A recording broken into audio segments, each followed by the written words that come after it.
আসসালামু আলাইকুম রহমতুল্লাহি ওয়া বারাকাতুহু। বিসমিল্লাহ ওয়াসসালাতু ওয়াসসালামু আলা রাসূলিল্লাহ ওয়া আলা আলিহি ওয়া আসহাবিহি ওয়া মান ওয়ালা আম্মা বা'দু ফাআউযু বিল্লাহি মিনাশ শাইতানির রাজীম। বিসমিল্লাহির রহমানির রহিম। ওয়ালিল্লাহি আলান নাসি হিজ্জুল বাইতি মান ইসতাতা'a ইলাইহি সাবিলা ওয়া ক্বালা সুবহানাহু ওয়া তাআলা লিয়াশহাদু মানাফি'a লাহুম ওয়া ক্বালা an-নাবী সাল্লাল্লাহু আলাইহি ওয়াসাল্লাম মান হাজ্জা ফালাম ইয়ারফুস ওয়া লাম ইয়াফসুক রাজা'a কায়াউমি ওয়ালাদাতহু উম্মুহু। আল্লাহ তাআলা শুকর আদায় করছি, তিনি আমাদেরকে আস-সুন্নাহ ট্রাভেলসের উদ্যোগে আয়োজিত হজ বিষয়ক এই আলোচনা অনুষ্ঠানে অংশগ্রহণের তৌফিক দান করেছেন। আলহামদুলিল্লাহ। রাসূলুল্লাহ সাল্লাল্লাহু আলাইহি ওয়াসাল্লামের উপর অগণিত দুরূদ এবং সালাম বর্ষিত হোক। আল্লাহুম্মা সাল্লি ওয়া সাল্লিম ওয়া বারিক আলা নাবিয়িকা মুহাম্মদ। আল্লাহুম্মা সাল্লি আলাইহি আল্লাহুম্মা বারিক আলাইহি। ডিআইএস ইসলামিক সেন্টারের এই আয়োজনে আপনারা উপস্থিত হয়েছেন, এই কারণে আল্লাহ তাআলা আপনাদেরকে সর্বোত্তম বিনিময় দান করুন, আল্লাহুম্মা আমিন। আর ডিআইএস ইসলামিক সেন্টারের শেখ ডক্টর মোহাম্মদ সাইফুল্লাহ হাফিজাহুল্লাহকে আল্লাহ তাআলা এর সর্বোত্তম বিনিময় দান করুন। এবং আপনারা যারা উপস্থিত হয়েছেন, আল্লাহ তাআলা আপনাদের এই উপস্থিতিটাকে কিয়ামতের দিন আপনাদের পক্ষে আল্লাহ তাআলা সাক্ষী হিসাবে দিনের জন্যে, দিনের কাজ বা দিনের জ্ঞান অর্জনের জন্য আপনাদের এই যে প্রচেষ্টা, এটাকে আল্লাহ তাআলা কবুল করে নিন এবং আমাদের মিজানে হাসানাতে আল্লাহ তাআলা এটাকে অত্যন্ত ভারী আমল হিসেবে কবুল করে নিন, আল্লাহুম্মা আমিন। প্রিয় ভাইরা এবং বোনেরা, আমি একটা সামগ্রিক বিষয়ে আপনাদেরকে কয়েকটা দৃষ্টিভঙ্গি তুলে ধরতে চাই। ডক্টর সাইফুল্লাহ হাফিজাহুল্লাহ তিনি অলরেডি একটা ওভারভিউ দিয়েছেন। আমি মনে করি যে তিনি যা বলেছেন এতটুকুই যথেষ্ট। জ্ঞান অর্জন করার জন্য অনেক বেশি তথ্যের প্রয়োজন নেই, অনেক বেশি আন্তরিকতা প্রয়োজন, আন্তরিকতা বেশি প্রয়োজন। কারণ আমরা যদি অনেক বেশি আন্তরিক হই তাহলে অনেক কম তথ্যই আমাদের জীবনে মোড় ঘুরিয়ে দিতে পারে। কিন্তু আমরা যদি আন্তরিক না হই তাহলে তথ্য এর বন্যায় যদি আমরা ভেসে যাই তাহলে কোনো লাভ হবে না। বর্তমান যুগে তথ্যের সংকট নাই, সংকট কিসের? আন্তরিকতা, ইখলাসের সংকট। বর্তমান যুগে জ্ঞানের সংকট নাই, সংকট হচ্ছে আমলের। মানুষ জানে, অনেক জানে। এখন তো সেই পার্লামেন্ট থেকে শুরু করে চায়ের দোকান পর্যন্ত সব জায়গায় ফতোয়াবাজরা আছে, সব ফতোয়াবাজ, এবং সবাই ফতোয়া দিতে পারে, সবাই জানে। The books are also available. কোনো এক সময় জ্ঞান বইয়ের মধ্যে দুর্বোধ্য ভাষায় ছিল, আপনাদের কাছে দুর্বোধ্য, সাধারণ মানুষের কাছে দুর্বোধ্য, মানুষ জানতো না।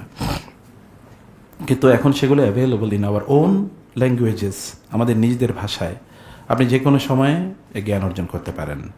পৃথিবীর বড় বড় আলেমদের কাছে আগে গিয়ে আপনাকে রেহেলা এলমিয়া, লম্বা সফর করে তারপরে জ্ঞান অর্জন করতে হতো। এখন তাদের লেকচারগুলো কি অ্যাভেলেবল? আপনি মিডিয়া জুড়ে, সেটা প্রিন্টিং মিডিয়া হোক বা সোশ্যাল মিডিয়া হোক অথবা ইলেকট্রনিক মিডিয়া হোক, দি লেকচার্স আর অ্যাভেলেবল। অতএব এই যুগে লোকেরা অজুহাত দেওয়ার আর কোনো সুযোগ নাই, জানতাম না, এই কথা বলার কোনো সুযোগ এই যুগে নাই। কমপক্ষে সেটা অন্য কোনো যুগে থাকতে পারত, কিন্তু এই যুগে এটার সুযোগ নাই। অতএব এটা এখন তো আপনার আর ফতোয়ার কাছে যাওয়া লাগে না, মুফতির কাছে যাওয়া লাগে না। এখন আই মুফতি ইজ অ্যাভেলেবল। আই মুফতি বুঝেন তো? হ্যাঁ, কি আই মুফতি? এটা হ্যাঁ, এআই মুফতি। এআই মুফতি ইজ অ্যাভেলেবল। কারণ এআইকে জিজ্ঞেস করলে অলরেডি এআই মুফতি কিন্তু বাজারে বের হয়েছে বিভিন্ন জায়গায়। অলরেডি এআই এর এমন ভার্সন তৈরি হয়েছে যে ও সব ফটো আপনাকে দেবে। কারণ ওকে হাজার হাজার বই মুখস্থ করিয়ে ফেলা হয়েছে, এখন ও বই দেখে দেখে ফতোয়া দিয়ে দেয়। সো নলেজ কেবলমাত্র যদি এটা ওই লেভেলে থাকে যেটা শয়তানেরও আছে, তাইলে কোনো কাজ হবে না। এটাকে ইন্টারনালাইজ করতে হবে। তাহলে জ্ঞান অর্জনের এই আয়োজনগুলোতে আন্তরিকতা নিয়ে যদি আমরা জয়েন না করি, তাইলে এই আয়োজন সত্যিকার অর্থে কোনো ফলাফল বয়ে নিয়ে আসবে না। আমি প্রথমে আপনাদেরকে বলবো যে অনুগ্রহ করে আপনারা এই যে বসেছেন, অন্তরটাকে আল্লাহর প্রতি নিবেদিত করুন প্লিজ। মনে মনে কমপক্ষে কথা বলুন, আমি আল্লাহ তোমার জন্য এসেছি।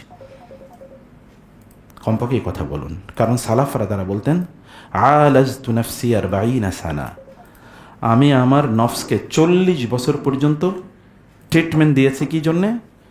এখলাস যেন ওর অন্তর তার মধ্যে তৈরি হয়। 40 বছর পরে এখলাস তৈরি হয়েছে। এটা সালফে সাহলিন বলেছেন, সুফিয়ান সাউরির বর্ণনা আছে রাহিমাহুল্লাহ। তাহলে আমাদের অবস্থাটা কি বলেন তো? আর শয়তান আক্রমণ করে কোথায় বলেন? শয়তান আক্রমণ তো করেই আসলে এখলাসের মধ্যে আইসা, ও নিয়তের মধ্যেই তো আক্রমণ করে নাকি? কথা বুঝেননি? শয়তান আক্রমণ করে কোথায়? নিয়তের। মূল আক্রমণটা ওই জায়গায়। ও আপনাকে ভালো কাজ করে, তুমি সেজদাটা লম্বা দাও, তুমি হজে যাও, তুমি রোজা রাখো, তুমি নামাজ পড়ো, তুমি কোরআন তেলাওয়াত করো শুরু করে, ওর এতে যতক্ষণ পর্যন্ত আপনার এখলাস ঠিক নাই ততক্ষণ পর্যন্ত আপনি যত ইবাদত করেন তাতে তার কোনো সমস্যা নেই। এখলাস যদি থাকে তাইলে ইবাদত করলে ওর প্রবলেম আছে, আদারওয়াইজ ওর কোনো প্রবলেম। আপনি ইবাদত করেন তাতে কি আসে যায় তার? কারণ ও তো মূল জায়গায় ঠিক কি করে দিয়েছে? করাপ্ট করে দিয়েছে, মূল জায়গায় সংকট তৈরি করে দিয়েছে। এবং এ কারণে আল্লাহ সুবহানাহু ওয়া তাআলা ইখলাসের কথা বারবার বলেছেন, ওয়ামা উমিরু ইল্লা লিয়াবুদুল্লাহ মুখলিসিনা লাহুদ্দিন। তাদেরকে আদেশই করা হয়েছে যেন দিনকে আল্লাহর জন্য একনিষ্ঠ করে ইবাদত করে, হুনাফা, তাই না? হুনাফা, কেবল নিবদ্ধ করবে তাদের দৃষ্টি আল্লাহ তার জন্য। ইয়াবতাগুনা ফাদলাম মিনাল্লাহি ওয়া রিদওয়ানা, তারা আল্লাহর ফজল চায়। এবং এই কারণে সূরা বাকারাতে যেখানে আল্লাহ সুবহানাহু ওয়া তাআলা হজের আলোচনা করেছেন সেখানে ইবতিগা মারদাতিল্লাহ আছে, আল্লাহর সন্তুষ্টি অর্জন মূল লক্ষ্য। তো অতএব প্রথমে আমি আমার নিজকে সহ আপনাদেরকে নাসিহা করব, যতটুকু আবাদত হোক না কেন এটার মধ্যে যেন অতটুকু আল্লাহর জন্য থাকে। এবং এই কারণে কিছু আবাদতের মধ্যে এমন কিছু আবাদত থাকে which is between you and Allah. এটা কার জন্যই? শুধু আপনার জন্য আর আল্লাহর জন্য। আপনি জানেন এবং আল্লাহ জানে, আর কেউ জানে না। এমন কিছু আবাদত থাকা উচিত, এটা প্রত্যেকের থাকা উচিত। কারণ অন্য আবাদতগুলোর মধ্যে রিয়া আছে কিনা উই নেভার নো। হাদিসেতে এসছে রিয়া তো কি, কালো রাতে কালো পাতিলের উপর কালো পিঁপড়া হেঁটে যাওয়ার মতো। কালো রাতে কালো পাতিলে কালো পিঁপড়া, এটা যদি রিয়ার অবস্থা হয় উম্মার মধ্যে, আখওয়াফু মা আখাফু আলা উম্মতি আশ-শিরকাল আসগর, আমি আমার উম্মার ব্যাপারে সবচেয়ে বেশি ভয় পাই হলো আশ-শিরকাল আসগর। অতএব এটা এত ভয়াবহ, সেটা কোথায় যে আছে এটা আমরা একেবারেই জানি না। সে কারণে নিয়ত পরিশুদ্ধ করে আমল কম করলেও হয়। নিয়ত নাই, ঠিক নাই, আমল অনেক বেশি করলেও লাভ নাই। ওয়াকাদিমনা ইলা মা আমিলু মিন আমালিন ফাজআলনাহু হাবাআম মানসুরা। রাসূলুল্লাহ সাল্লাল্লাহু আলাইহি ওয়াসাল্লাম বলেছেন, কিছু লোকের কিছু আমল আছে, তিনি বলেছেন লা আ'লামান্না মিন উম্মতি আকওয়ামান, আমার উম্মার মধ্যে আমি একদল লোকের চিনি, ইয়াতুনা ইয়াউমাল কিয়ামাতি বিআমসালি তিহামাতা বিদা, তারা কিয়ামতের দিন আল্লাহর সাথে আসবে, আল্লাহর কাছে আসবে কেমন? এমন বিআমাল কাআমসালি তিহামাতা বিদা, তারা আসবে এমন আমল নিয়ে যে তিহামায়ের বিশাল বিশাল যে পাহাড়, এই পাহাড়ের মতো শুভ্র বিশাল ইবাদত নিয়ে আসবে। কিন্তু ফায়াজআলুনাহা হাবাআম মানসুরা, আল্লাহ এগুলোকে একেবারে তুলা ধুলার মতো উড়িয়ে দেবেন। কারণ কি? তখন সাহাবায়ে কেরাম বলেন, জাল্লিহুম লানা সিফহুম লানা ইয়া রাসূলুল্লাহ, একটু বলেন এরা কারা? কালা নাকুনা মিনহুম হাত্তা লা নাকুনা মিনহুম, যেন আমরা তাদের মতো না হই, একটু বলেন। রাসূল সাল্লাল্লাহু আলাইহি ওয়াসাল্লাম বলেন, ইন্নাহুম মিন ইখওয়ানিকুম ওয়া মিন জালদাতিকুম, এরা তোমাদেরই আত্মীয়স্বজন, তোমাদেরই ভাই বোন, তোমাদের সাথে একই সাথে হালাকায় আসতো, মসজিদে আসতো, হজ উমরা করতো, সিয়াম সালাত যাকাত এগুলো সব করতো। কিন্তু কি, যখন এরা একাকী থাকতো নির্জন নিবৃতে, তখন কি করতো? এনতাহাকুহা হাত্তা ইদা খালাউ বিমাহারিমিল্লাহ এনতাহাকুহা, যখন তারা নির্জনে থাকতো তখন তারা আল্লাহর নিষিদ্ধ জায়গাগুলোতে বিচরণ করত। তাহলে কিছু আছে পজিটিভ খাবিয়া, কিছু আছে নেগেটিভ খাবিয়া। নেগেটিভ খাবিয়া যেটা হচ্ছে হারাম কাজ করে নির্জনে, আর পজিটিভ খাবিয়া হলো আপনি নির্জনে কিছু ভালো কাজ করছেন। এবং এই কারণে তাহাজ্জুদের নামাজ যারা আদায় করে তাদের ব্যাপারে আল্লাহ তাআলা কি বলেছেন? ফালা তা'লামু নাফসুন তাতাজাফা জুনুহুম আনিল মাদাজি'i ইয়াদউনা রাব্বাহুম খাওফান ওয়া তামাআ ওয়া মিম্মা রাযাকনাহুম ইউনফিকুন ফালা তা'লামু নাফসুম মা উখফিয়া লাহুম মিন কুররাতি আয়ুন জাযাআন বিমা কানু ইয়ামালুন। যেহেতু এরা রাতে ইবাদত করেছে, যখন কেউ তাদেরকে দেখেনি, সেই কারণে আমি তাদের জন্য এমন পুরস্কারের ব্যবস্থা করে রেখেছি যেটা কোনোদিন কেউ জানতেও পারে নাই, কোনো চোখ কোনোদিন দেখেও না। কারণ ইবাদত যেরকম গোপন, তাদের জন্য পুরস্কার কি গোপন। আপনি জান্নাতে গিয়ে দেখবেন বিশাল পুরস্কার। আমি কি আমল করলাম যে এর জন্য এত পুরস্কার পাচ্ছি? আল্লাহ বলবেন, ওই যে গোপনে আমলটা করছো তার জন্য এই গোপন পুরস্কার। কিছু আমল এমন তৈরি করা লাগবে। এখন আমরা সোশ্যাল মিডিয়ার যুগে সেজদা দেওয়ার সময় ছবি তুলে আপলোড করি, এই যে সেজদা দিলাম, তাই না? কিছু do something for Allah, absolutely for Allah, আল্লাহর জন্যে। আমি আলোচনায় ভূমিকার পরে কয়েকটি পয়েন্টে আলোচনা করতে চাই, সময় খুব কম, আই আন্ডারস্ট্যান্ড। এর মধ্যে এক নম্বর হচ্ছে হজ কিন্তু আল্লাহর অধিকার। কার অধিকার এটা? আল্লাহ কোরআনে বলেছেন, ওয়ালিল্লাহি আলান নাসি হিজ্জুল বাইতি মান ইসতাতা ইলাইহি সাবিলা। আল্লাহর জন্য লি এর দুটো অর্থ আছে। লি তিলি তামলিক, লি একটা মালিকানা বোঝায়, আবার লি আল গারদ আস-সাবাব, লি কিন্তু আবার বোঝায় কি? কারণ, উদ্দেশ্য। এখানে ওয়ালিল্লাহি এটা হতে পারে লি ইবতিগা মারদাতিল্লাহ, আল্লাহর সন্তুষ্টির জন্য এটি করবেন, কারণ হজের মধ্যে রিয়া থাকে বেশি, আল্লাহ হাজ এরকম থাকে। তো হজের মধ্যে রিয়া থাকে বেশি, কারণ যত বড় অর্জন তত বড় কি চ্যালেঞ্জ, কারণ হজ তো বিশাল একটা অর্জন। তো ফলে এখানে চ্যালেঞ্জ অনেক বেশি, শয়তানের এখানে আক্রমণও থাকে বেশি। সে কারণে আল্লাহর জন্য করতে হবে, এটা এক নাম্বার। কিন্তু এখান থেকে আমার পার্সোনাল ইস্তেমবাত আরেকটা হলো, তাহলে এটা কেবল আল্লাহর অধিকার। ওয়ালিল্লাহি, কেবল আল্লাহর অধিকার হিসাবে আলান নাসি, মানুষের দায়িত্ব হলো কি? হিজ্জুল বাইত। হাজ্জা ইয়াহুজ্জু এর একটা অর্থ হচ্ছে আল কাসদ ওয়াল ইরাদাতু, মানে ইচ্ছা করা, সিদ্ধান্ত নেয়া। কোনো ব্যক্তি যদি হজের ব্যাপারে সিদ্ধান্ত না নেন, তাহলে তার হজে যাওয়াই উচিত না, কারণ এটা সিদ্ধান্তের বিষয়। সিদ্ধান্ত তো কি? নিয়াত। ইন্নামাল আমালু বিন্নিয়াত, মানে সিদ্ধান্ত। আপনার সিদ্ধান্ত যে লেভেলের, আপনার ফলাফল এই লেভেলের। নিয়াতুন শব্দটি এসে নাওয়াত থেকে, আরবিতে নাওয়াত বলা হয়। নাওয়াত মানে হচ্ছে বীজ। নাওয়াত মানে কি? বীজ। বীজ বুঝেন তো? সিড। আপনি যেই গাছ রোপণ করবেন, ফল কি সেটা পাবেন নাকি অন্য কিছু পাবেন? আম গাছ রোপণ করলেন, আপনি কি এখন কাঁঠাল পাবেন নাকি? আপনি জাম গাছ রোপণ করেন, আপনি কি সেখানে লিচু পাবেন? নো, যে গাছ রোপণ করেছেন তাই পাবেন। তো ফলে আপনি এবাদতের কোন বীজ বপন করলেন, আপনি সেই ফলই পাবেন। এটা নিয়াত। এটা হচ্ছে যখন আমরা সিদ্ধান্ত যদি না নিতে পারি, সিদ্ধান্তটা থেকে নিয়াত। আমরা যে সিদ্ধান্তটা নিতেই দেরি করি, সিদ্ধান্তটা যদি আমরা নিতে না পারি, উদ্দেশ্য কি? তাইলে তো এটা একটা ডিজাস্টার। সে কারণে আমরা প্রথমেই যে কথা বলতে চাই আপনাদেরকে, যে প্রিয় ভাইরা, এটাকে আল্লাহর অধিকার হিসেবে আমাদেরকে দেখতে হবে। আমরা আমাদের অধিকার ব্যাপারে প্রচণ্ড সচেষ্ট, কিন্তু আল্লাহর অধিকারের ব্যাপারে, আল্লাহর অধিকার যদি আমরা রক্ষা না করি, তাহলে আমরা আল্লাহ সুবহানাহু ওয়া তাআলার কাছ থেকে যেই অনুগ্রহ পাওয়ার কথা, সেটা আমরা দাবি করি কিভাবে? যখন এটা আমরা পাই, তখন এটা আমাদের জন্য আরো বড় দায় হয়ে দাঁড়ায়। আল্লাহ সুবহানাহু ওয়া তাআলার অধিকার হিসেবে এটাকে মাথায় রেখে হজের ব্যাপারে আমাদেরকে সিদ্ধান্ত নিতে হবে। কিন্তু এই ব্যাপারে একদিন যাব, আচ্ছা কোনো একদিন যাব, এই জাতীয় মানসিকতাটা কি? এটা একটা ভয়ঙ্কর প্রতারণা, একটা ধোঁকা। রাসূলুল্লাহ সাল্লাল্লাহু আলাইহি ওয়াসাল্লাম বলেছেন, কোন একজন ব্যক্তির উপর যদি হজ ফরজ হয়, ফালইউআজ্জিল, তাহলে সে দ্রুত করবে। ফাইন্নাহু ক্বাদ ইয়ামরাদুল মারিদু আও তাদিল্লু দাল্লাতু, তাই না? অথবা আও তাদিল্লু দাব্বাতু। এরকম হতে পারে যে আপনি, হতে পারে কোন একজন ব্যক্তি অসুস্থ হয়ে যাবে, অথবা তার যে বাহন এটা হারিয়ে যাবে, বা তার যে অর্থ ছিল, টাকা পয়সা ছিল, এটা হারিয়ে যাবে, অথবা তার নতুন করে কোন একটা প্রয়োজন দেখা দেবে। এই প্রয়োজনের কারণে সে আর যেতে পারছে না, কিন্তু তার উপর কিন্তু হজ ফরজ হয়েছিল। তাহলে সে আল্লাহর কাছে কীভাবে জবাবদিহি করবে? আল্লাহর কাছে দাঁড়াবে কীভাবে? অতএব আল্লাহ সুবহানাহু ওয়া তাআলা কেউ যদি প্রায়োরিটি না দেয়, আল্লাহর যে অধিকার এটা আদায় করতে গিয়ে কেউ যদি প্রায়োরিটি, আল্লাহকে প্রাধান্য না দেয়, তাহলে আল্লাহ তাকে কিভাবে প্রাধান্য দেবেন? আল্লাহ তাকে তার লিস্টে প্রথম দিকে কিভাবে রাখবেন? এটা তো রাখার কথা না, এবং এটা আমি চাইতেও পারি না। ফলে কখনো কখনো অ্যাকশনস আর লাউডার দেন ওয়ার্ডস। আমাদের মুখের শব্দের চেয়ে আমাদের অ্যাকশনস এটা অনেক বেশি গুরুত্বপূর্ণ।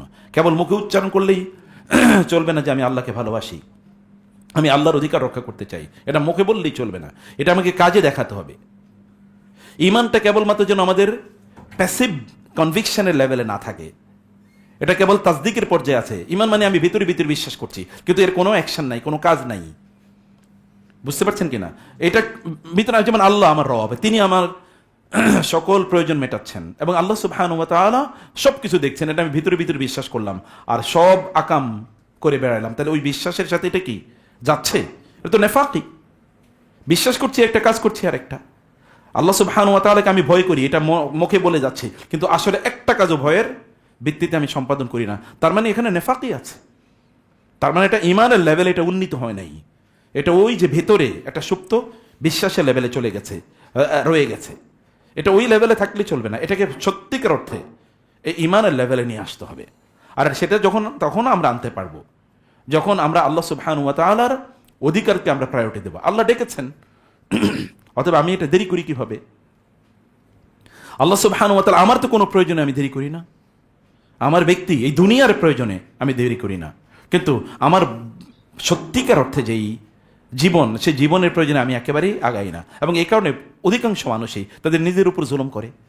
সে অন্যের উপকার করতে গিয়ে তার নিজের উপর জুলুম করে। যেমন আমরা আমাদের পরিবারের উপকার করতে যাই না, আমি যদি হজে যাই তাহলে টাকা খরচ হবে, বাচ্চাদেরকে একটা বাড়ি করে দিই না, এখনো ওই প্রজেক্টটা কমপ্লিট হয় না, এখনো ওই ব্যবসাটা দাঁড়া হয় নাই, এখনো ছেলেদের বিয়ে হয় নাই, এখনো মেয়েদের বিয়ে হয় নাই, এখনো আমার প্রমোশন হয় নাই, এখনো আমি এই করি নাই সেই করি নাই। তো ফলে অন্যদের প্রতি অনুগ্রহ করতে গিয়ে নিজের উপর জুলুম করছি।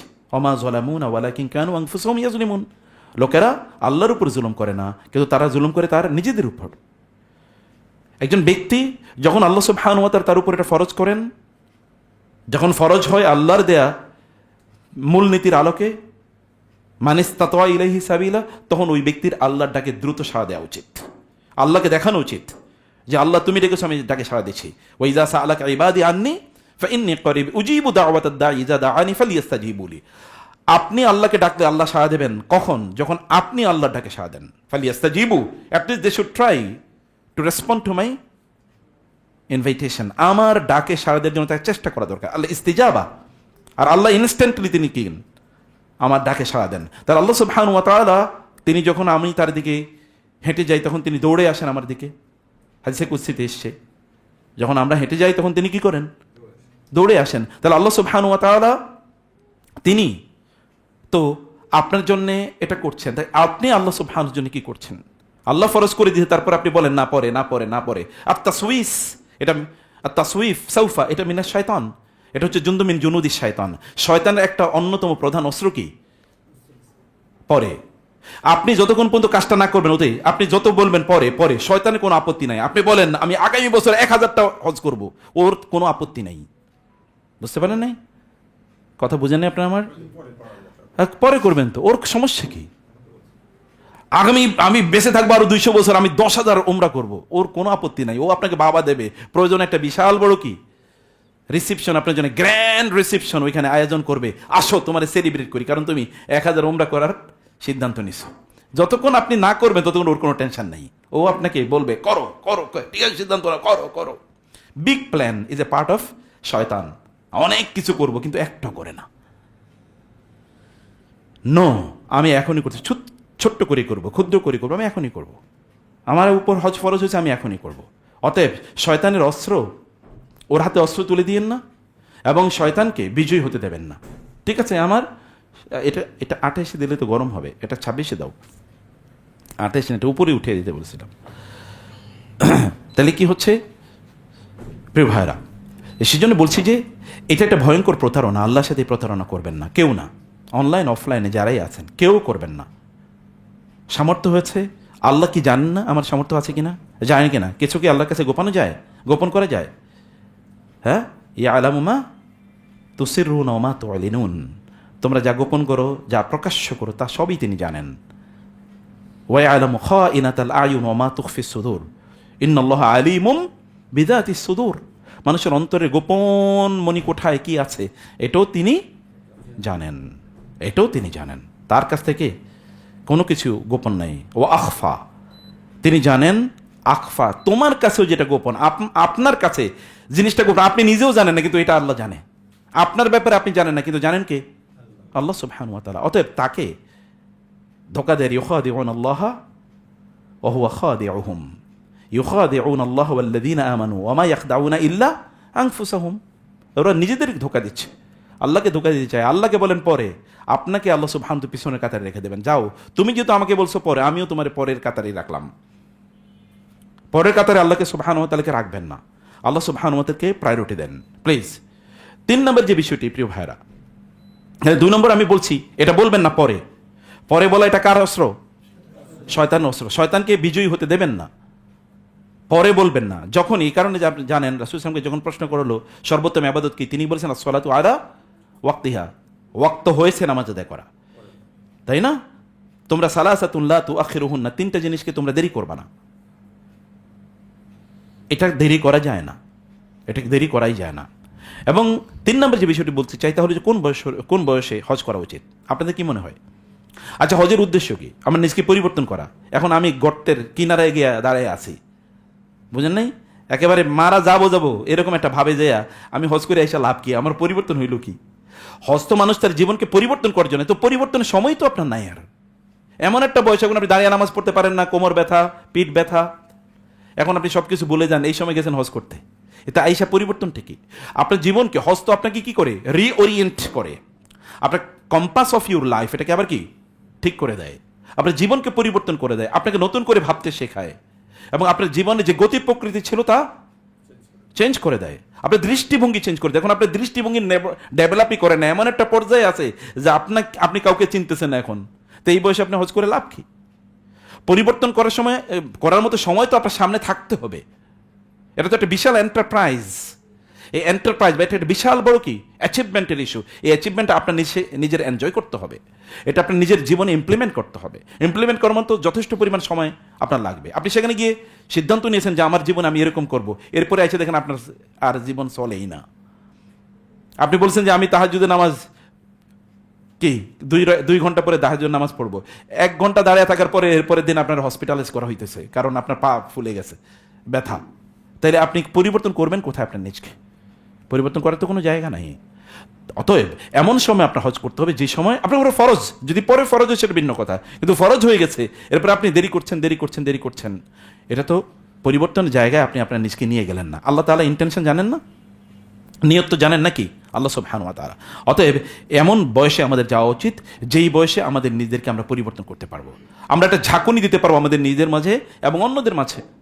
একটা প্যাসিভ ইটারের মতো করে জীবন যাপন করার তো কোনো অর্থ নাই। খাই দাই আর ঘুমাই, এটা তো এক ধরনের ওই যে বেস্ট লাইফ, একটা একটা একটা মানে ওই যে বলি জন্তু জানোয়ারের জীবন। ও খায় ঘুমায় আর টয়লেটে যায়। তো আমাদের কাম যদি এরকম খাই ঘুমায় আর টয়লেটে যাই, এটা যদি উদ্দেশ্য থাকতো না, আমাদের তো অন্যের মাঝে অবশ্যই প্রভাব তৈরি করা দরকার। সেই প্রভাব যদি আমরা তৈরি করতে চাই তাহলে আমাদেরকে আগেই এই কাজটি যথাসময়ে, যখন আমার শক্তি আছে, যখন আমি ফিল করব, যখন আমি উপলব্ধি করব, সেই জায়গায় যে ওখান থেকে আমার জীবনকে নতুন করে আমি ফরম্যাট দিয়ে আসবো, একটা ফ্যাক্টরি ফরম্যাট। বুঝেন তো আপনারা, ফ্যাক্টরি ফরম্যাট আছে না মোবাইল অথবা ডিভাইসগুলো, কি এগুলো ফ্যাক্টরি ফরম্যাটে নিয়ে যায়, তখন আমরা আবার নতুন করে এটাকে সেটিং করি। এই যে রিসেটিং এর একটা জায়গা তো লাগবে, আমাদের স্পেস তো লাগবে। স্পেস নাই তাহলে এটা জায়গা লাভ কি আমাদের? এরকম একটা স্পেস অবশ্যই আমাদের নিজেরই তৈরি করা দরকার। 4 নম্বর যে বিষয়টা বলতে হজে গিয়ে আমাদের লাভ কি, আল্লাহ তাআলা বলছেন লিয়াশহাদু মানাফিআ লাহুম, ওইখানে তোমাদের অনেক মানাফিআ, এটা মানফায়ের বহুবচন, তোমাদের অনেক উপকার আছে। হজে কি আছে? তোমাদের অনেক লাভ আছে। কে বলছেন? যেন তোমরা নিজেরা, ইয়াশহাদু শাহাদা মানে নিজেরা উপস্থিত থেকে এটাকে দেখা। শাহিদা এর 2টো অর্থ আছে, একটা হচ্ছে সাক্ষ্য দেয়া, আর হচ্ছে নিজে উপস্থিত থাকা কোথাও। এই কারণে ফামান শাহিদা মিনকুমুশ শাহরা ফালিয়াসুম, অর্থাৎ সে তার নিজের এলাকায় উপস্থিত আছে এবং সে জীবদ্দশায় নিজে বেঁচে থেকে তারপরে দেখতেছে। তা আমরা যখন ওইখানে গিয়ে নিজেরা গিয়ে জিনিসটা আমরা দেখছি, এই দেখার যে মর্যাদা, এই মর্যাদা তো এর কোনো তুলনা নেই, এত অসাধারণ মর্যাদা। এবং এই কারণে অনেক লোক যখন হজ করতে যায়, মানুষের ব্যাপক পরিমাণ পরিবর্তন হয়। আমাদের যে কথা বলছিলাম এর আগে আমি বলেছি, আমাদের পাপাচারপূর্ণ অতীত আছে, পাপ করেন এমন কোন লোক নাই। লোকেরা পাপ করবে, কুল্লু বানি আদম খাত্তা খায়রুল খাত্তাইন আত-তাওয়াবুন, সবাই গুনাহ করে, রাসূল সাল্লাল্লাহু আলাইহি ওয়াসাল্লাম বলেছেন। আর এদের মধ্যে তারাই সেরা যারা কি করে, গুনাহ করার পর তওবা করে। গুনাহ করা কোনো সমস্যা না, সমস্যাটা কোথায়? তওবা না করা। গুনাহ করার মধ্যে প্রবলেম নাই, প্রবলেমটা কোথায়? তওবা না করার মধ্যে। আল্লাহ তাআলা বারবারই তো বলছেন তোমরা ফাতুবু ইলাল্লাহি জামিআন আইয়ুহাল মুমিনুন, লোকেরা তোমরা তওবা করো। তোমরা তওবা যদি করো, তুবু ইলাল্লাহি তাওবাতান নাসুহা আসা রাব্বুকুম আন ইউকাফির আনকুম সাইয়্যাতিকুম, সব গুনাহ মাফ করে দেব। শুধু তাই না, সূরা ফুরকানে আল্লাহ তাআলা বলেছেন কি, উলাইকা ইউবাদদিরুল্লাহু সাইয়্যাতিহিম হাসানাত। কেউ যদি তওবা করে, আগে সে যে গুনাহ করেছে ওই গুনাহকে আল্লাহ সুবহানাহু ওয়া তাআলা কেবল মাফি করে দেবেন না, ওই গুনার বদলে এবার লিখে দেবেন ওই লোকটা ওই সময় সওয়াবের কাজ করছিল, যেটা করছে গুনাহ এটা এখন সওয়াব হয়ে যাবে। ইউবাদদিরুল্লাহু সাইয়্যাতিহিম হাসানাত, Allah will change their bad deeds into good deeds, as if আপনি ভালো কাজ করছেন, হয়তো বা খারাপ কাজ, কিন্তু আল্লাহ লিখবেন কি, এই ফেরেশতা বলো এটা ভালো কাজ হিসেবে লিখে দাও। যদি তওবা করে, তওবা তো এরকম বিষয়, তওবা মানুষকে পরিশুদ্ধ করে, তাকে পবিত্র করে, তাকে জেনুইন তার অরিজিনাল স্ট্যাটাস, তার ফ্যাক্টরি সেটিংয়ে তাকে নিয়ে আসে যখন একটা লোক তওবা করে। অতএব আমাদের জীবন এটা নতুন করে শুরু করা, একটা শুদ্ধ জীবন এর প্রতি আমাদেরকে নিয়ে আসে। কারণ আপনারা জানেন রাসূলুল্লাহ সাল্লাল্লাহু আলাইহি ওয়াসাল্লাম কি বলেছেন, কেউ যদি হজ করে এবং সে কি রাফাস না করে, রাফাস মানে হচ্ছে অশ্লীলতা। এখন আমরা যে যুগে বসবাস করি, আপনি অশ্লীলতা থেকে দূরে থাকতে পারবেন, বিশেষ করে যারা সোশ্যাল মিডিয়া ব্যবহার করে তারা তো অশ্লীল কাজ করেই। তারা, আপনি তখন কি করছেন, মানে মোবাইলে হয়তো ফেসবুকে গেছেন, এর মধ্যে একটা হারাম জিনিস দেখে ফেলছেন, যে না কেউ করে না কিন্তু জেনা দেখে, আছে কি না? নিশ্চিত আপনি এরকম দৃশ্য দেখবেনই, কিছু না কিছু চলে আসছে ওইখানে, জেনার দৃশ্য চলে আসছে, এটা আপনি দেখছেন। তাহলে এগুলো থেকে বাঁচার উপায় নাই। বাঁচতে হলে আপনাকে অনেক কনশাস এবং প্রিকশন আপনাকে গ্রহণ করতে হবে। তার মধ্যে এটা হলো একটা, রাসূল ইসলাম বলেছেন কেউ এটা করে তাহলে সেই ফিরে আসে কায়াউমি ওয়ালাদাতহু উম্মুহু, তার মা যেন তাকে মাত্র কি করলো, জন্ম দিল, ভূমিষ্ঠ করলো। একবার চিন্তা করা যায় গোটা জীবন জুড়ে কি করেছি, গুনাহ করেছি, এক ঝটকায় আল্লাহ সুবহানাহু ওয়া তাআলা সব গুনাহ মাফ করে দিয়েছে। একেবারে আমলনামা কি ফাঁকা, কেবল সওয়াবগুলো আছে, গুনাহ একটাও নাই। আমর ইবনে আস রাদিয়াল্লাহু তাআলা ইসলাম গ্রহণ করার পর তিনি রাসূলের কাছে এসেছেন, তিনি ইসলাম গ্রহণ করবেন। রাসূল বলবেন ইয়া রাসূলুল্লাহ আপনার হাত বাড়িয়ে দিন, আমি বায়াত করব। রাসূল ইসলাম হাত বাড়িয়ে দিলে আমর ইবনে আস কি করলেন, তার হাত বাড়িয়ে না দিয়ে ওই হাতের এরকম টেনে নিয়ে গেলেন। তো রাসূল ইসলাম বললেন তুমি না আমারে বললা তুমি ইয়ে করবা, তাই বায়াত করবা, তো তুমি হাত টেনে নিলে কেন? তিনি বলেন ইন্নী উরিদু আন আশতারিতা, আমি শর্ত দিতে চাই, ইসলাম গ্রহণ করবো বটে, বায়াত করবো, কিন্তু শর্ত আছে। বলে কি শর্ত দিতে চাও? বলে আমার অতীতের সব গুনাহ মাফ হয়ে যাবে। তাদের চিন্তা কি, আমি হলো আমার একটা চাকরি লাগবে নাকি, এটা ব্যবসাটা একটু ফু দিয়ে দেন আপনি, বরকত যেন হয়। তাদের চিন্তার বাইরে আমাদের চিন্তা এবং তাদের চিন্তার পার্থক্য এই জায়গায়। এবাদত একই, কিন্তু দেখছেন এবাদতের মর্যাদা কোথায়, তার চিন্তার কারণে তার এবাদতের মর্যাদা বেড়ে গেছে। বলে আমি শর্ত দিতে চাই কি, বলে আমার অতীতের সব গুনাহ মাফ হয়ে যাবে। রাসূল সাল্লাল্লাহু আলাইহি ওয়াসাল্লাম বলেন আমা আলিম তাই আমার তুমি জানো না, আন্নাল ইসলাম ইয়াহদি মা কানা ক্বাবলা ওয়া আন্নাত তাওবাতা, অথবা আন্নাল হিজরাতা তাহদি মা ক্বাবলা ওয়া আন্নাল হাজ্জা ইয়াহদি মা ক্বাবলা। তুমি কি জানো না কেউ যদি হজ করে তাহলে তার অতীতের সব গুনাহ মাফ হয়ে যায়, ইসলাম গ্রহণ করলে অতীতের সব গুনাহ মাফ হয়ে যায়, হিজরত করলে অতীতের সব গুনাহ মাফ হয়ে যায়। তুমি কি এটা জানো না? অতএব এটা তো অতীতের সবগুলো গুনাহ মাফ হয়ে যাওয়ার একটা বিশাল বড় প্রকল্প। এই প্রকল্পকে ছোট করে দেখার কোনো সুযোগ একেবারে নেই। আচ্ছা, আমাদের যেহেতু আজান দিয়ে দিয়েছে, আমরা নামাজ পড়ে বাকি হয়তো আরো 2-4-5 মিনিট আলোচনা করব। এরপরে দেখেন, হজ আমাদেরকে আমাদের প্রকৃত পরিচয়ে ফিরিয়ে দেয়। আমরা কার বান্দা বলেন তো? আল্লাহর বান্দা। বাইতুল্লাহ আল্লাহর যে বান্দা আমরা, এটাই তো ওইখানে কি আমরা প্রমাণ করি প্রতিদিন 5 বার বাইতুল্লাহ দিকে ফিরে নামাজ আদায় করার মাধ্যমে, নাকি বলেন? যখন আমরা বাইতুল্লাহ চারদিকে তাওয়াফ করি তখন আমরা কি কারণে তাওয়াফ করি? আল্লাহর বান্দা হিসেবে, আল্লাহ নিজে দিয়েছেন। নাইলে একটা ঘরের কিছু চারপাশে কেন তাওয়াফ করবো আমরা? এখানে কি আছে? আমরা যখন সাফা মারওয়ার মধ্যখানে দৌড়াই তখন কি এখানে? দুটো পাহাড় ছাড়া তো কিছুই না। হাজার আসওয়াদে যখন চুমু দেই তখন ওমর রাদিয়াল্লাহু তাআলার মতো এরকমই তো, হে হাজার, হে পাথর, তুমি পাথর ছাড়া কিচ্ছু না। আল্লাহর কসম, তোমাকে যদি রাসূলকে চুমু দিতে না দেখতাম তাহলে কোনোদিন মা কাব্বালতুকা আবাদা, আমি কোনোদিন তোমার চুমু দিতাম না। এটা তো পাথরই, এর বাইরে কি আছে?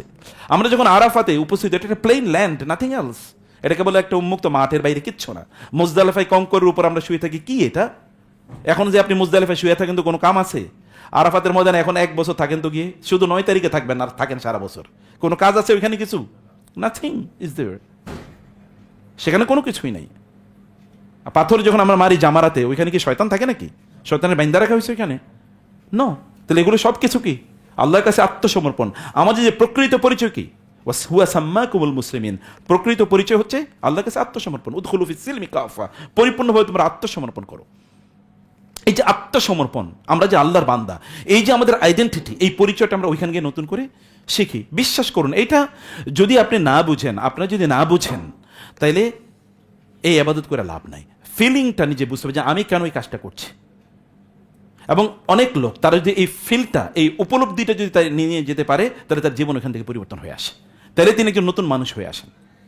আদারওয়াইজ তার মধ্যে কোনো পরিবর্তন নাই, তিনি গেছেন আসছেন, এটা একটা পিকনিকের মতো, তাই না? অথবা আপনাকে ওই যে শেখ বলছিলেন যেমন কাফেলা, এর সাথে যাওয়া দরকার যারা আপনাকে বলবে কেন আপনি এসছেন, যারা মাছের সাইজ আপনাকে দেখে আপনাকে লোভাদুর করবে না, মাংসের সাইজ দেখিয়ে আপনাকে লোভাদুর করবে না, আপনাকে হোটেলের রুম দেখিয়ে এরপরে বলবে না যে এই জায়গায় আপনি 5 স্টারে থাকবেন। আমি বলি যে 5 স্টারে থাকতে হলে এই বাংলাদেশের করছে কি, এই যে কি বলে সোনারগাঁ, শেরাটন, এরা কি করেছে? আপনি এখানে গিয়ে থাকেন, ওইখানে গিয়ে 5 স্টারে থাকবেন, এইটা যদি আপনার একমাত্র লক্ষ্য উদ্দেশ্য থাকে তাহলে লোকের হজে যাওয়াই উচিত না। হ্যাঁ না, ঠিক আছে 5 স্টার আপনি থাকবেন, কারণ প্রত্যেকের লাইফস্টাইল একরকম না, তাই না? প্রত্যেকের লাইফস্টাইল একরকম না, কিন্তু অতএব আমাদেরকে এটা করতে হবে। হজ এটা আমাদেরকে আমাদের প্রকৃত পরিচয় আমাদের কাছে স্ট্রং করে দেয়, আমাদের পরিচয় আমরা আল্লাহর বান্দা। এবং আমি আপনাদেরকে অনুরোধ করব এই পরিচয়টা হারিয়ে ফেলায়েন না প্লিজ। এই পরিচয় যদি হারিয়ে ফেলি আমরা, তাহলে মরুভূমিতে একজন মরুচারী যদি তার কম্পাস হারিয়ে ফেলে, তার দিক ডাইরেকশন হারিয়ে ফেলে, তাহলে কী হবে বলেন তো? আপনি বুঝতে পারছেন? মরুভূমিতে, বিশাল মরুভূমি, তার কোনো গন্তব্য, কারণ এখানে তো কোনো মাইলস্টোন নাই, কোনো সিগন্যাল লাইট নাই, অথবা এখানে ওইরকম কোনো ইন্ডিকেটর কোন দিকে কী, এগুলো কোনো কিছুই নাই। যদি if you lose your way then you will be lost forever, আর জায়গা মতো আসতে পারবেন না। তো অথবা যদি মহাসমুদ্রে কেউ একজন হারিয়ে যায়, তারপরে কই যাবে? যেদিকে তাকায় ওই দিকেই তো সমুদ্র, সে তো কিছুই জানে না। যদি তার কম্পাস যদি হারিয়ে যায় তাইলে তো শেষ। ঠিক কোনো একজন ব্যক্তি তিনি যদি আল্লাহর বান্দা এটা যদি হারিয়ে ফেলে তাহলে কী হতে পারে দেখেন? তখন সে গাঁজা খাবে, মদ খাবে, জুয়া খেলবে, জানা ব্যভিচারে লিপ্ত হবে, সারা রাত জুড়ে হই হুল্লোড় করবে খেলা দেখে, এবং এটাই তার আইডেন্টিটি, আমি ওই দলের সাপোর্টার। কারণ সে তো ভুলে গেছে সে কে। সে এর মধ্যে যখন সে আল্লাহকে ভুলে যায় তখন সে শয়তানের দাস হয়ে যায়। তখন আল্লাহকে যদি আপনি ভুলে যান, আপনার পরিচয় যদি আপনি ভুলে যান, তখন আপনি বুঝবেন না যে আপনার কাজ কি। তখন সব এলোমেলো হয়ে যাবে, everything will be topsy turvy, upside down. পরিচয় ভুলে যাবে না। আমরা কি বলেন তো? আমরা বুঝেন নি কথা। আমরা কি আল্লাহর বান্দা। ওইখানে গিয়ে আমরা সেই পরিচয়টা আবার নতুন করে আমরা খুঁজে পাই। আমি কিন্তু কোনো ফ্যাশনের বান্দা না, নাকি? কারণ যদি আমি অ্যাপলের জিনিস ব্যবহার না করি তাহলে আমি কি মানুষ হইলাম? আত্মহত্যা করাই আমার জন্য উত্তম। আছে কি না এরকম? জানেন না আপনারা? মানে অ্যাপলের লেটেস্ট ফোন কি আসছে এটা যদি সে না কিনতে পারে তাহলে তো তার জীবনটাই বৃথা। আমি আরো বেশি একবার দেখছিলাম যে বউরে কেন আইফোন লেটেস্টটা কিনে দিল না, এই কারণে বউ গিয়ে কোর্টে স্বামীরে তালাক দিয়ে দিছে। এই লোকের আমার দরকারই নেই, আমার সে আইফোন কিনে দিতে পারলো না। যৌতুক কিন্তু দেয়া হয় এটা, কারণ এটা তার স্ট্যাটাস। সবচেয়ে ভালো গাড়ি, সবচেয়ে ভালো ব্র্যান্ডের জিনিস পরবে, দেখবে, দেখাবে, এটা এক ধরনের ফ্যাশন। আমরা ওদের দাস হয়ে গেছি। কেউ যদি আল্লাহর দাস না হয় তাহলে কি হবে? কারণ হাদিসে এসে তাইসা আব্দুদ দিনার তাইসা আব্দুদ দেরহাম, কিছু লোক তারা কিসের? ডলারের দাস, টাকার দাস। You can purchase them any time. আপনি তাদেরকে কিনতে পারবেন, আছে না? বোঝেন নেই? মানুষকে টাকা দিয়ে কেনা যায় কিনা? যায় তো। আপনি কিনতে পারবেন 1000 লোকের যদি আপনি বলেন যে আমি টাকা দিয়ে কিনতে চাই, তাহলে এখানে রাস্তায় দাঁড়াইলেই হবে। আপনার পক্ষে এসে এরা মিছিল করবে, মিটিং করবে, কোনো সমস্যা নেই। সো নিজকে এরকম কম মূল্যে বিক্রি করে দিয়েন না। আমাদের যে পরিচয় এটা একটা আভিজাত্যের পরিচয়। আমরা কার বান্দা বলেন তো? তিনি কে? আল্লাহ কে? বিন্দু থেকে শুরু করে সিন্ধু পর্যন্ত সবকিছুর মালিক কে? আল্লাহ সুবহানাহু ওয়া তাআলা। আমরা তার বান্দা। পরিচয়টা কি? আমি প্রাইম মিনিস্টারের লোক, এটা বললেই তো কি রাস্তায় পুলিশরা, ট্রাফিক পুলিশরা কাঁপাকাঁপি শুরু করে। যদি এটা হয় যে আমি প্রাইম মিনিস্টারের লোক, তাহলে আমি আল্লাহর লোক, এই আইডেন্টিটি একজন ব্যক্তির জন্যে আর কি লাগে? সুবহানাল্লাযী আসরা বিআবদিহি ওয়া ইন কুনতুম ফি রাইবিন মিম্মা নাযালনা আলা আবদিনা। আল্লাহ তার রাসূলকে বলছেন আমার বান্দা। এটা কত? ওয়া ইবাদুর রহমান ইয়া ইবাদিয়াল্লাযীনা আসরাফু। এটা কিন্তু সাধারণ ইস্যু না। আল্লাহর বান্দা হতে পারা, এই আইডেন্টিটিটাকে শক্তিশালী করা, this is life time mission. এটা সারা জীবনের মিশন। এই মিশনটা যখন আমরা হজে যাই তখন এটা আমরা টের পাই, এবং আপনারা টের পাবেন। ফলে আপনি দ্য ফরগোটেন আইডেন্টিটি, যেটা ভুলে গেছি এমন পরিচয়, এটা আমরা আবার রিটেইন করতে পারি। এটা একটা বড় উপকার। তখন আমরাও যে কিসের বান্দা, কিসের গোলাম, কিসের দাস, এই জটিলতা আর তখন আমাদের কাছে থাকে না। এবং তৃতীয় যে লাভটি বলছি তা হলো যে তালবিয়া আপনাকে একটা সাড়া দেয়ার, আল্লাহর ডাকে সাড়া দেয়ার একটা অনুভূতি দেয়। আল্লাহ বলেছেন, আসো ওয়াজ্জিন ফিন নাসি বিল হাজ্জি ইয়াতুকা রিজালা। ইব্রাহিম আলাইহিস সালামকে বলেছেন, তুমি ডাক দাও, মানুষ যেন দূর দূরান্ত থেকে তাদের পায়ে হেঁটে অথবা তাদের বাহনে চড়ে তারা আসে। এই ডাক দেওয়ার পর আপনি এখন বলছেন লাব্বাইক আল্লাহুম্মা লাব্বাইক, আল্লাহ আমি ডাকে সাড়া দিয়েছি। যখন ওইখানে ডাকে সাড়া দেওয়ার এই অনুভূতি, সত্যিকার অর্থে এই ফিলিং নিয়ে যদি আপনি ওই ডাকে সাড়া দেন, এরপরে আপনি সব ডাকে সাড়া দেবেন। আল্লাহ তুমি নামাজে ডেকেছো, আমি নামাজে সাড়া দিলাম। তুমি আমাকে বলেছো যে আমি হারাম যেন স্পর্শ না করি, আমি হারাম স্পর্শ করবো না, আমি হালাল খেতে বল, কুলু মিম্মা ফিল আরদি হালালান তাইয়্যিবা, তুমি বলছো হালাল খাও, আমি এখন ডাকে সাড়া দিলাম। তুমি বলেছো আমি উত্তম সম্পর্ক মানুষের সাথে মেনটেন করি, আহসিনু এহসান করো, ইত্তাকুল্লাহ আল্লাহকে ভয় করো, তুমি বলেছো, আমি এখন বলছি লাব্বাইক। অতএব তোমার সকল ডাকে আমি কি লাব্বাইক বলছি। এই লাব্বাইকের অনুভূতি তৈরি হয় ওখানে। If you don't visit this places, you have not gone, যদি আপনি না গিয়ে থাকেন তাহলে আপনি বুঝবেন না। ওমরা যদি আপনি 1000 বার ওমরা করেন, তাহলে ইউ উইল নেভার ফিল হজ, you will never get the feeling of হজ। হজ আর ওমরা ভিন্ন জিনিস। হজ, ওমরা তো আল্লাহ ফরজ করেন না, হজ ফরজ করেছে। কারণ ওমরাতে আপনি কেবল একটা জায়গায় আপনি যান, সেটা বাইতুল্লাহ অথবা সাফা এবং মারওয়া, দুইটা, এর বাইরে কিছু না। এর বাইরে যদি আপনি যান ভিজিটে, তখন ওইখানে গিয়ে কোনো লাভ নেই, কোনো সওয়াবের কামনা। নলেজ অর্জন করার জন্য গেলে সফরের সওয়াব পেতে পারে, আদারওয়াইজ কোনো কিছু না। কিন্তু হজে আপনি সবচেয়ে গুরুত্বপূর্ণ জায়গাগুলোতে আপনি ভিজিট করছেন, এবং সেখানে আমাদের প্রতিবারই আমরা আল্লাহ সুবহানাহু ওয়া তাআলা এর ডাকে আমরা সেখানে সাড়া দিচ্ছি। আল্লাহ সুবহানাহু যখন আমাদেরকে বলেন আমরা হজের সাথে সম্পৃক্ত, আমাদের চোখ নিয়ন্ত্রণ, আমাদের চরিত্র নিয়ন্ত্রণ, তাই না? যে লা রফাসা লা ফুসুকা লা জিদালা, সেখানে কোনো অশ্লীল কাজ নাই। আপনি আপনার চোখকে নিয়ন্ত্রণ করতে পারবেন। যে ব্যক্তি চোখকে নিয়ন্ত্রণ করতে পারেন, তার ঈমান কই? কুল্লিল মুমিনিনা ইয়াগুদ্দু, তার তাজকিয়া কই, তার তাকওয়া কই? এটা তাকে রক্ষা করে কেবল কি তার চোখকে নিয়ন্ত্রণ। এটা হজে গেলে আপনি এটা নিয়ন্ত্রণ করেন। যখন একজন ব্যক্তি তার জিহ্বাকে নিয়ন্ত্রণ করে, কারণ সে খারাপ কথা বলে না, সে তার চরিত্রকে নিয়ন্ত্রণ করে, কারণ হারাম কাজ করে না, এগুলো একজন ব্যক্তির হজের ক্ষেত্রে এগুলো কি একজন ব্যক্তির মধ্যে সেই মর্যাদা তৈরি করে দেয়। তারপরে এরপরে যেটা বলছি যে একজন যখন ব্যক্তি তিনি যখন হজ করেন, তখন তাওয়াফ তার গোটা জীবনের কেন্দ্রকে ঠিক করে দেয়। বাইতুল্লাহর চারপাশে যখন আমরা ঘুরি, তখন বুঝতে হবে যে আমরা আল্লাহর চারপাশে, আল্লাহর নির্দেশের চারপাশে আমাদের কি করার কথা? ঘোরার কথা, অন্য কোনো কিছুর পিছনে না, অন্য কোনোর পিছনে দৌড়ানোর কথা না। কিন্তু এখানে আমরা দৌড়াই। আমরা যখন সাফা মারওয়ায় সাই করি, তখন আমাদের ওই অনুভূতি তৈরি হয়, যে অনুভূতি হাজের আলাইহিস সালামে তৈরি হয়েছিল। আল্লাহর উপর তাওয়াক্কুল এবং তার সাই, তার চেষ্টা। আল্লাহর উপর তাওয়াক্কুল তিনি এক মুহূর্তের জন্য ভুলেন নাই। তার স্বামী যখন তাকে এখানে রেখে চলে যায়, তখন তিনি স্বামীকে বলেছিলেন, আপনি এখানে রেখে যাচ্ছেন, এটা কি আপনার সিদ্ধান্ত নাকি আল্লাহর সিদ্ধান্ত? তিনি বলেন আল্লাহর। তখন তিনি বলেছেন ইযান লা ইউদাইয়ুনা, যেহেতু আল্লাহ আপনাকে এই কাজ করতে বলেছেন, আমাদেরকে এখানে রেখে যেতে বলেছেন, অতএব আল্লাহর ব্যাপারে আমাদের আস্থা এবং বিশ্বাস, ঈমান এই লেভেলের যে আল্লাহ আমাদের কোনো ক্ষতি করবেন না, কোনো ক্ষতি হতে দেবে না। এবং দেখেন এতটুকু কথা, একজন নারীর, একজন অবলা নারী বলে বাংলা ভাষায়, মানে তার বল নাই, শক্তি নাই, এরকম একজন নারী, এবং এমন না যে খুবই সুন্দরী নারী এবং যুবতী, মাত্র সন্তান ভূমিষ্ঠ হয়েছে, আশপাশে কোনো পুরুষ নাই, কোনো বাড়িঘর নাই, কোনো মানুষ নাই, কোনো পানি নাই, কোনো খাদ্য নাই, কিছুই নাই, একটা মরুভূমি, দুইটা পাহাড়, এখানে তিনি রেখে যাচ্ছেন। স্বামী যখন বলেছে আল্লাহর নির্দেশ, তখন তিনি বলেছেন কি ইযা লা ইউদাইয়ুনা, দেন হি উইল নেভার ডিস্ট্রয় আস, তিনি আমাদেরকে ধ্বংস করবেন না। আজকে সেখানে মানব সভ্যতার কেন্দ্রবিন্দু, লিতুনজিরা উম্মাল কোরা, আল্লাহ বলেছেন এটা উম্মুল কোরা, এটা সকল জনপদগুলোর কি কেন্দ্র, এটা গোটা পৃথিবীর সেন্টার। ওই একজন নারীর একটা কথা একটা সভ্যতা তৈরি করে দিয়েছে। মানব ইতিহাসের শ্রেষ্ঠতম সভ্যতা তৈরি হয়েছে কোথায়? ওই মরুভূমিতে একজন নারীর একটা কথায়। তা আমরা যখন ওইখানে দৌড়াই, এই অনুভূতি আমাদের তৈরি হয়, এটা আমাদের তৈরি হওয়ার কথা। তাওয়াক্কুল আল্লাহ সুবহানাহু ওয়া তাআলার উপর।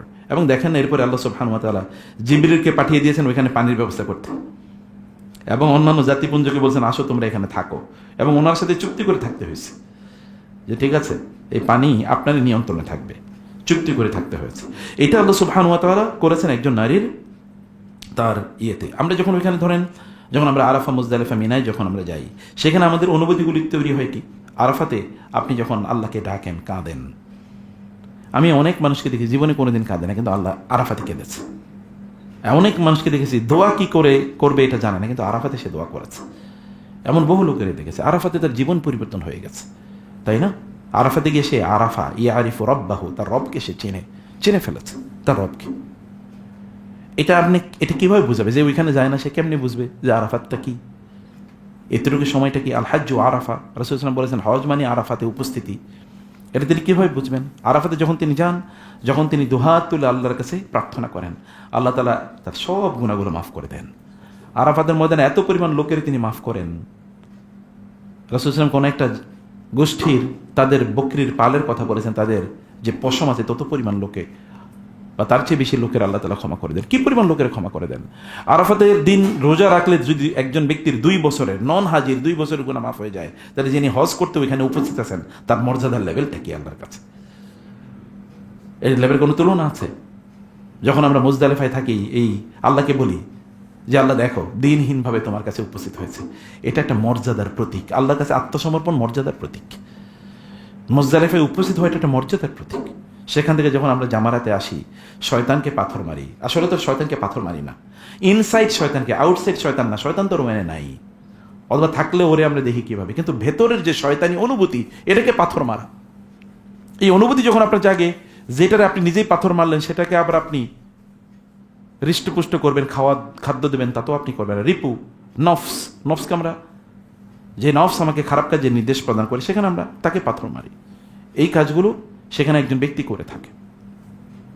ফলে এখানের হজের যত কার্যকলাপ আছে, এগুলো আপনাকে সত্যিকার অর্থে আমাদেরকে দিনের যে অনুভূতি, এই অনুভূতিগুলো সব আমাদের মধ্যে সেখানে তৈরি করে দেয়।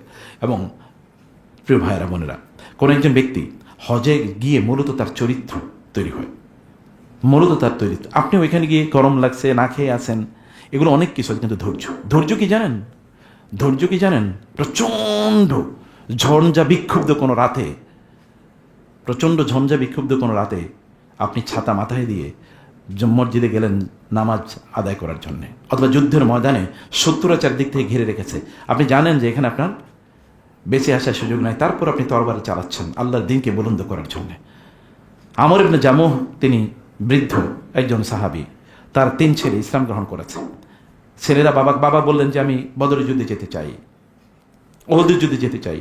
ছেলেরা বললেন যে না, আপনি যেতে পারবেন, আমরাই যাচ্ছি। তারপর তিনি রাসূলের কাছে তার পা একটা ল্যাংড়া, একটা হাতে একটা নিয়ে, কি বলে এটাকে, লাঠি নিয়ে তারপর রাসূলের কাছে আসলেন। আমি বলি, ইয়া রাসূলুল্লাহ, আমি যুদ্ধে যেতে চাই, আমি শহীদ হতে চাই, আমার ছেলেরা আমাকে যেতে দিচ্ছে না। রাসূল সাল্লাল্লাহু ছেলেদেরকে ডাকলেন, বলি, ইয়া রাসূলুল্লাহ, বাবা তো বৃদ্ধ, তিনি তো যুদ্ধ করতে পারবেন না, এবং এরকম অসুস্থ। রাসূল বললেন, তোমার বাবা শাহাদাতের তামান্না করছে, তাকে এটা থেকে বঞ্চিত করো না। আশা করছি আল্লাহ তাআলা তাকে শাহাদাতের মর্যাদা দেবেন। এবং যুদ্ধের মধ্যে তিনি গেলেন, যুদ্ধে ডিজাস্টার 70 জন সাহাবী সেখানে শাহাদাত বরণ করেছেন। রাসূল সাল্লাল্লাহু তিন জায়গায় আহত হয়েছেন। যুদ্ধের পর তিনি খুঁজে বেড়াচ্ছেন। আমর ইবনে জামুহের তিনি দেখতেছেন, ওই আমর কই, বৃদ্ধ আমর কোথায়? এক জায়গায় দেখা গেল তার লাশ। রাসূল সেখানে দাঁড়িয়ে বলেন, আমি তাকে দেখতে পেয়েছি, এই মাত্র দেখতে পেলাম, তিনি জান্নাতে ওই লাঠি এর উপর ভর দিয়ে জান্নাতে হাঁটতেছে। এটাই তো সবর। আপনি ওইখানে গিয়ে কষ্ট করছেন বটে, কিন্তু এগুলো আপনার মধ্যে ওই অনুভূতিটা তৈরি করে দেয়। হজ মানুষের মধ্যে যে অনুভূতি তৈরি করে, এই অনুভূতির কোনো সীমা নাই, এবং এটার বলে শেষ করার মতো কোনো ইস্যু না। লাস্টে আমি 2 মিনিটে 2টা পয়েন্ট বলে শুধু আপনাদেরকে শেষ করি, কারণ আর আপনাদের বাসায় যেতে হবে, আপনাদের আলোচনা আছে, আমারও ক্লাস আছে। আমি 2টা ক্লাস অলরেডি মিস করেছি, আর একটা ক্লাস আছে। আচ্ছা, হজ মানুষের জীবনকে একেবারে সঠিক ধারায় ফিরিয়ে নিয়ে আসে। যখন আমরা এহরামের কাপড় পরি, জানেন, ব্যক্তিগতভাবে আমার অনুভূতির কথা বলি, এহরামের কাপড় পরার পরে আমার মনে হয় যেন আমি আসলে কবরে যাওয়ার জন্য প্রস্তুতি নিচ্ছি, এবং ওই অনুভূতিটা কাউকে বোঝানো যাবে না, ওই সময়ের অনুভূতিটা কাউকে বোঝানো যাবে না।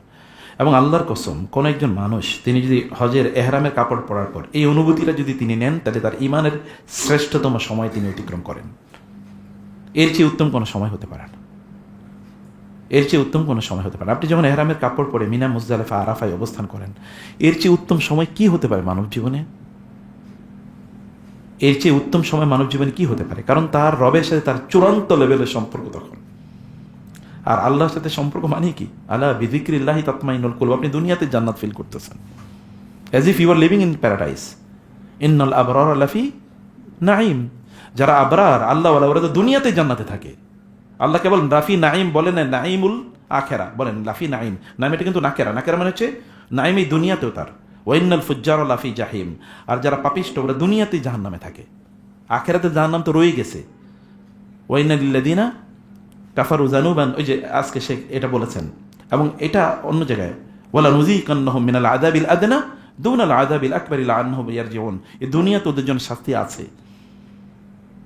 এরা দুনিয়াতে ফাযুকু বিমা লাকিতুম নাসিতুম লিকা ইয়াউমিকুম হাযা ইন্না নাসিনাকুম ওয়াযুকু আযাবাল খুলদি বিমা কুনতুম তা'মালুন। আযাবাল খুলদ তো জাহান্নামে, দুনিয়াতে তার শাস্তি আছে না? আচ্ছা। দেখেন পাপিষ্ট পাপাচারী যেগুলো, ওগুলো দেশ ছেড়ে পালাইতে হয়, দেশে থাকতে পারে না, অথবা কারাগারে তার জীবন যায়, অথবা আরেকজনের গুলিতে মরে, অথবা সে কি ধুকে ধুকে মারা যায়। কিন্তু দিনদার আল্লাহওয়ালারা তারা দুনিয়াতে জান্নাতে থাকে। ইবনে তাইমিয়া রাহিমাহুল্লাহ কেন বলেছেন যে দুনিয়াতে জান্নাতের মজা পায় না, ও আখেরাতে গিয়ে জান্নাতে যাবে কিভাবে? কারণ দুনিয়া জান্নাত কি? আল্লাহর সাথে নির্জনে সময় কাটানো, আল খালওয়া মা আল্লাহ, আল্লাহর সাথে নির্জনে সময় কাটানো। এটা হজেই কেবল পাওয়া যায়, অন্য জায়গায় পাবেন না আপনি। এটা মিনা মুজদালিফা, আরাফা, বাইতুল্লাহ রাতের অন্ধকারে তাহাজ্জুদে নামাজ আদায় করা, অথবা একাকী যাওয়া, এর মধ্যে কেবল এগুলো আছে। হজ এই অনুভূতিগুলো মানুষকে প্রদান করে। আরও অসংখ্য ইস্যু আছে ইনশাআল্লাহ। when we will get time, enough time, and we will discuss all of these issues ইনশাআল্লাহ। আল্লাহ সুবহানাহু ওয়া তাআলা আমাদের সবাইকে হজে যাওয়ার মতো সিদ্ধান্ত গ্রহণের তৌফিক দান করুন। মূল সমস্যা কোথায়? সিদ্ধান্ত। মূল সমস্যা কোথায়? সিদ্ধান্ত। ইমানদাররা সিদ্ধান্ত নিতে পারে, অন্যরা সিদ্ধান্ত নিতে পারে। ইমানদাররা সিদ্ধান্তে খুবই অটল। ফাইজা আযামতা ফাতাওয়াক্কাল আলাল্লাহ। সিদ্ধান্ত নামে হয়ে যাব, আল্লাহকে বলেন, তিনি সবকিছুর মালিক না? কি বলেন? আপনাদের সন্দেহ আছে নাকি? আল্লাহ যদি আপনাকে নিতে চান তাহলে কেউ বাধা দিয়ে রাখতে পারবে? আর আল্লাহ যদি আপনাকে নিতে না চান তাহলে আপনার টাকা পয়সা দিয়ে করবেন কি? তাহলে আল্লাহকে বলুন যে আল্লাহ তুমি আমার সামর্থ্য তৈরি করে দাও। এখন প্রশ্ন হলো সামর্থ্য কি? ইস্তেতাআত মানে কি? সামর্থ্যটা কি? সামর্থ্য হলো আপনার বেসিক নিড ফুলফিল করার পর যদি আপনার কাছে টাকা হজে যাওয়ার মতো থাকে তাহলে হজ করবেন। বুঝতে পেরেছেন বেসিক নিড কি? বেসিক নিড এখন আমাদের, আপনার 10টা ফ্ল্যাট আছে কিন্তু ক্যাশ টাকা নাই, তো আপনি 10টা ফ্ল্যাটে থাকবেন নাকি? আছে কিনা এরকম? অনেকেই জমিন রেখে দিয়েছে কিনে, ইনভেস্টমেন্ট। এটা তো দাম বাড়ে না, যে দামে কিনছি, কারণ শেয়ার মার্কেটে টাকা আছে, ভাই যেই দামে কিনছিলাম তার চেয়ে এখন কম পয়সা, এখন কি হজ আমার উপর ফরজ? আমাদেরকে অনেকে প্রশ্ন করে, আমি তো রিটায়ারমেন্টে গিয়েছি, এখন আমার 60 লাখ টাকা আছে ব্যাংকে রাখছি, ওইখান থেকে প্রতি মাসে আমাকে 50,000 টাকা দেয়, এইটা দিয়েই আমি চলি, আমি গরিব মানুষ, আমার কি হজে যাওয়া ফরজ? তো এই যে 60 লাখ টাকা উনি কার জন্য রাখছেন? আমি বলছি আপনি যে আগামী 10 বছর বেঁচে থাকবেন এরকম কোনো সার্টিফিকেট আসছে নাকি? যে বিল সে বলছে আপনার কাছে? বলে এটা আবার কেমন কথা হলো? তাহলে আপনি যে টাকাটা রাখলেন যে আপনি ভবিষ্যতে বাইসা থাকবেন, এই কয়টা টাকাই আছে, গরিব মানুষ আপনি, তো এই টাকা করবেন কি? আপনি কালকে মারা গেলে এই টাকার মালিক কে? কে মালিক? এই ব্যক্তি? তাহলে মালিক আরেকজনের বানিয়ে দিয়ে এরপরে এই লোক ফকির আকারে আল্লাহর সামনে যাচ্ছে, অপরাধী আকারে আল্লাহর কাছে যাচ্ছে। সেটা করবেন না। আল্লাহকে বলুন সামর্থ্য আল্লাহ তাআলা তৈরি করে দেয়, ছোট ছোট করে করুন। কারণ আপনার ঈমান বাড়ানোর দায়িত্ব আপনার নাকি আরেকজনের? কথা বুঝেন না? আপনার ঈমান বাড়ানোর দায়িত্ব কার? আপনি কি নিজের আমলের মাধ্যমে জান্নাতে যাবেন না আরেকজনের আমলের মাধ্যমে জান্নাতে যাবেন? নিজের আমল, আপনার জান্নাত আপনাকে অর্জন করতে হবে। তা আপনার ঈমানের জন্য আপনি যাবেন না, আপনার জান্নাত আপনি অর্জন করবেন না, সেটা আপনাকে করতে হবে। করার জন্য আপনাকে চেষ্টা করতে হবে। আপনার দৌড়ই তো দেখিয়ে দেবে যে আপনি জান্নাতের দিকে দৌড়াইতেছেন নাকি জাহান্নামের দিকে দৌড়াচ্ছেন। দৌড়ই তো দেখাবে, দৃষ্টিভঙ্গি তো দেখাবে, চিন্তাই তো দেখাবে, মাথায় কি ঘুরতেছে তাই তো দেখাবে। কারণ এগুলো আল্লাহ জানেন। যখন আল্লাহ দেখবেন আপনার ট্রু ইন্টেনশন, যদি আল্লাহ দেখেন যে আপনার ইন্টেনশন মনের দিক থেকে আপনি আসলে বিশুদ্ধ নিয়ত করছেন, আল্লাহ সুবহানাহু তখন বলবেন আমার বান্দা যেহেতু আমার ব্যাপারে এরকম সুধারণা পোষণ করে, ওর যা লাগবে আমি তাকে সব দিয়ে দেব। এটা আল্লাহ বলেন নাই? বলছেন হাদিসে কুদসিতে, আনা ইনদা যন্নি আবদি ওয়া আনা মাআহু ইযা যাকারানি, যালিকা যন্নুকুমুল্লাযী যনানতুম বিরাব্বিকুম আরদাকুম। তোমাদের রবের ব্যাপারে তোমাদের এই কুধারণাই তোমাদেরকে ডুবাইছে। কোরআনে আল্লাহ বলেছেন, হাদিসে কুদসিতে আল্লাহ তাআলা বলেছেন, তোমাদের রবকে তোমরা যেমন মনে করবা তিনি তেমনই। রবকে এমন মনে করেন এবং সেভাবে রবকে বলেন। আল্লাহ তাআলা আমাদের তৌফিক অনেক বাড়িয়ে দিন, আল্লাহুম্মা আমিন। হে আল্লাহ, তুমি আমাদের আজকের আলোচনাটা কবুল করে নাও, আমাদেরকে তার সবচেয়ে বড় বেনিফিশিয়ারি বানাও আল্লাহ। আমাদের যা আমরা বলি তা যেন আমরা নিজের আমল করতে পারি, সেই তৌফিক দিও। এবং তোমার সাথে আমরা সম্পর্ক বাড়াতে চাই, তোমাকে আমরা সত্যি ভালোবাসতে চাই আল্লাহ। এই ভালোবাসাটা আমাদের অন্তরে তৈরি করে দিও। আমরা তোমার ভালোবাসা বাড়ানোর জন্য যত কাজ করা প্রয়োজন সেই কাজগুলো করার তৌফিক তুমি আমাদেরকে দিও। আমরা দুর্বল, আমাদের দুর্বলতাগুলো তুমি দূর করে দাও আল্লাহ। শয়তানের কাছে আমরা খুবই দুর্বল, ওর প্রচুর পরিমাণ অস্ত্র আছে, কিন্তু আমাদের অস্ত্র খুবই কম। তুমি আমাদেরকে শয়তানের বিরুদ্ধে শক্তিশালী বানিয়ে দাও, আমাদের সকল সমস্যাগুলো সমাধান করে দাও, আমাদের সকল দুর্বলতা দূর করে দাও আল্লাহ। আমাদের পরিবারগুলোকে তুমি আল্লাহ বানিয়ে দাও, তোমার বন্ধুতে পরিণত করো আমাদের পরিবারগুলোকে, এবং আমাদের পারিবারিকভাবে যেন আমরা দিনদার হতে পারি সেই তৌফিক দিও। আমাদের সন্তানগুলোকে কবুল করে নাও, আমাদের সন্তানগুলোকে তোমার দিনের জন্য উৎসর্গ করে দিতে চাই, তুমি কবুল করে নাও আল্লাহ। আমাদের পরিবারগুলোকে তোমার দিনের জন্য কবুল করে নাও আল্লাহ। আমরা ইব্রাহিমের পরিবার মতো হতে চাই আলাইহিস সালাম, আমরা মুহাম্মদ রাসূলুল্লাহ সাল্লাল্লাহু আলাইহি ওয়াসাল্লামের মতো পরিবার মতো হতে চাই, আমরা আলী ইবনে আবি তালেবের পরিবার মতো হতে চাই, আবু বকরের পরিবার মতো হতে চাই, ওমর ইবনুল খাত্তাবের পরিবারের মতো হতে চাই। এরকম অনুগ্রহ করে তুমি এই রহমত থেকে আমাদেরকে বঞ্চিত করো না আল্লাহ। আমাদের হৃদয়টাকে তোমার জন্য উন্মুক্ত করে দিতে চাই, হৃদয়টা তুমি কবুল করে নাও, আমাদের অন্তরটাকে তুমি কবুল করে নাও, আমাদের কোরবানিটুকু কবুল করে নাও, আমাদের কাজগুলো কবুল করে নাও, আমাদের জ্ঞান বাড়িয়ে দাও আল্লাহ। আল্লাহ আমাদের জ্ঞান বাড়িয়ে দাও, আমাদের প্রজ্ঞা বাড়িয়ে দাও আল্লাহ, আমাদের তাকওয়া বাড়িয়ে দাও, আমাদের দিনদারি বাড়িয়ে দাও, আমাদেরকে রিয়া থেকে তুমি মুক্ত রাখো, শিরক বেদাত কুফরি থেকে মুক্ত রাখো আল্লাহ। এই আয়োজনটাকে কবুল করে নাও, ডিএস সেন্টারকে কবুল করে নাও, আসুন্নাহ ট্রাভেলসে ব্যাপক বারাকা দাও আল্লাহ। এর মাধ্যমে মূল উদ্দেশ্য হলো আমরা তোমার বান্দাদেরকে, তাদেরকে তোমার তাওহীদ এবং তোমার রাসূলের সুন্নাহর কথা বলতে চাই আল্লাহ। তুমি আমাদের ইখলাসটা ঠিক করে দিও প্লিজ। আমাদের আমলগুলো আমাদের জাহান্নামের কারণ বানাও না, আমাদের আমলগুলো আমাদের জান্নাতের কারণ বানিয়ে দিও আল্লাহ। هذا وصلى الله سبحانه وتعالى نبينا محمد وآله وصحبه أجمعين. سبحانك اللهم وبحمدك أشهد أن لا إله إلا أنت أستغفرك وأتوب إليك. والسلام عليكم ورحمة الله وبركاته.